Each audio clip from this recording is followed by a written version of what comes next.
ભારતીય જનતા પાર્ટીની 1980માં જ્યારે સ્થાપના થાય છે અને 1984માં તે પ્રથમ લોકસભાની ચૂંટણી લડે છે અને તે ચૂંટણીમાં ફક્ત 2 સાંસદો પૂરા દેશભરમાંથી ચૂંટાઈને આવે છે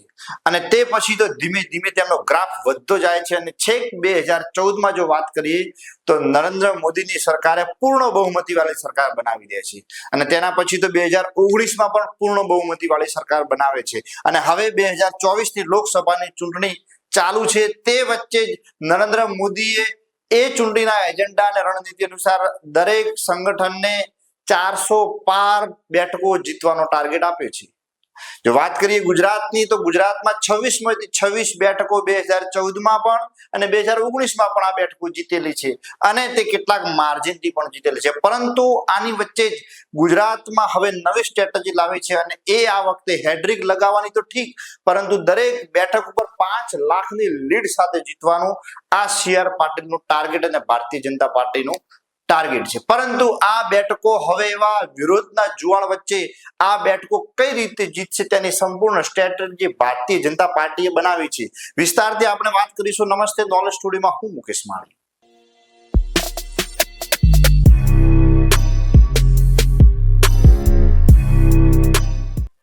ભાજપ દરેક બેઠક ઉપર જીતવા માટે થોડો ટાર્ગેટ વધારે લઈ ગઈ છે, એટલે કે જે ધાર્યા કરતા પણ વધારે ટાર્ગેટ 5 લાખની લીડનું લઈ ગઈ છે। તેની વચ્ચે જ ગુજરાતમાં 26માંથી 26 બેઠકો ઉપર કેટલાક ઉમેદવારો સામે વિરોધ નોંધાયો છે, તો એક નિવેદનના કારણે ક્ષત્રિય સમાજ રોષે ભરાયેલો છે।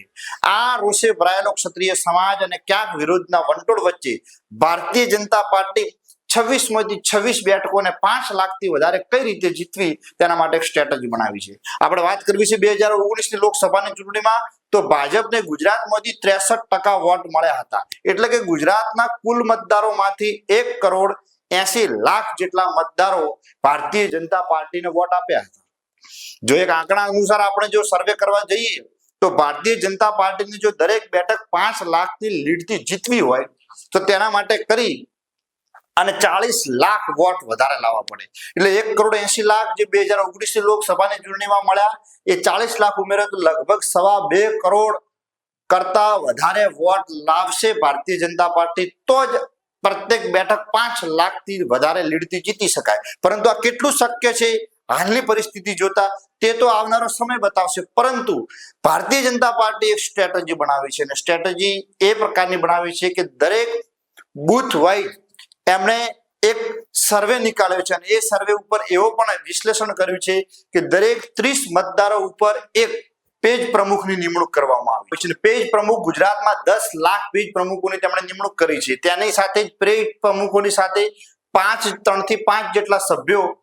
એ પેજ સમિતિની નિમણૂક કરવામાં આવી છે અને ગુજરાતમાં હવે સુધી ભારતીય જનતા પાર્ટી એવું કહી રહી છે કે પેજ પ્રમુખો 10 લાખ અને પેજ સમિતિ 74 લાખ જેટલા કાર્યકર્તાઓની નિમણૂક અમે કરી ચૂક્યા છીએ અને પેજ સમિતિને પોતાના મત વિસ્તારમાં, એટલે કે કોઈ ગળી, શેરી, મહોલ્લો, સોસાયટીમાં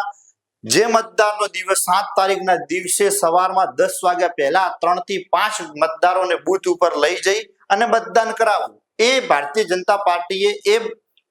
પેજ સમિતિને ટાર્ગેટ આપવામાં આવે છે। તેની સાથે જ પેજ સમિતિના ઉપર પેજ પ્રમુખના ઉપર બૂથ સમિતિ ઉપર શક્તિ કેન્દ્ર અને શક્તિ કેન્દ્ર ઉપર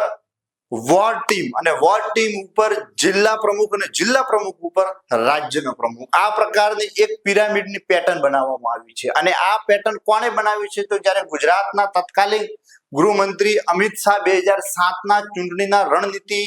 યોજી હતી ને એ રણનીતિમાં આ એક પેટર્નનો પિરામિડ તૈયાર કર્યો હતો ને જ્યારે દેશના વડાપ્રધાન નરેન્દ્ર મોદી બને છે અને પાર્ટીના પ્રમુખ 2014માં અમિત શાહ બને છે ત્યારે વિવિધ રાજ્યોમાં અને પૂરા ભારતભરની અંદર આ સ્ટ્રેટેજી અપનાવે છે કે છેક બૂથથી લગાઈ અને કેન્દ્ર સુધી કયા કયા પ્રકારના બૂથ પ્રમુખોની નિમણૂક કરવી, શક્તિ કેન્દ્રોની નિમણૂક કરવી, પેજ પ્રમુખોની નિમણૂક કરવી, આ તમામ પ્રકારની સ્ટ્રેટેજી ભારતીય જનતા પાર્ટી અપનાવી છે અને ગુજરાતમાં આવનારા સમયમાં આ સ્ટ્રેટેજી કેટલી કારગર સાબિત થશે તે તો 7મી મેના દિવસે મતદારો જે કરશે મતદાન એના ઉપરથી 4 જૂને જે પરિણામ આવશે તે પરિણામ જ બતાવશે। નમસ્તે, નોલેજ સ્ટુડિયોમાં હું મુકેશ માળી।